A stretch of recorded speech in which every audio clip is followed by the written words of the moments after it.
नमस्कार, मी आदित्य परतुडकर, नवरोजी वाडिया कॉलेजचा विद्यार्थी आहे. मी मागच्या वर्षी पण सावित्रीबाई फुले विद्यापीठाच्या इंजिनिअरिंगच्या टीममध्ये होतो. मी यावर्षी पण आहे.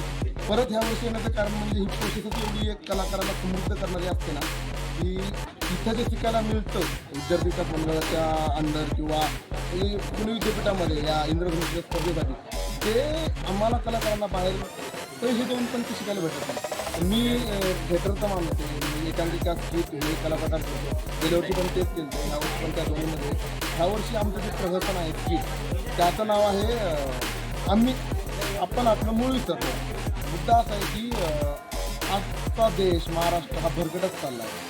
वेस्टर्न कल्चर आपण खूप अडॉप्ट करतो आहे किंवा आपली जी मूळ संस्कृती आहे ती कुठंतरी विसरत चालली आहे किंवा ती रिप्रेझेंट करायला आज आपल्याच जी आपण झी म्हणतो किंवा 20-22 वर्षाची मुलं आहेत त्यांना तो कमीपणा वाटतो. तर आम्ही आमच्या स्किटमधून ते दाखवून देतो की आपल्याकडे किती समृद्ध साथ आहे. आपण जर तो पॅटर्न सोडून बघितलं तर आपल्याला कुठल्याही वेस्टर्न कल्चर अडॉप्ट करण्याची गरज नाही आहे. हाच आमच्या स्किटचा हेतू आहे. आणि बाकी प्रोसेसबद्दल सांगायचं तर आधी म्हणून खूप समृद्ध करणारी प्रोसेस आहे. एकांकिका पण आम्ही करतो बरड नावाची.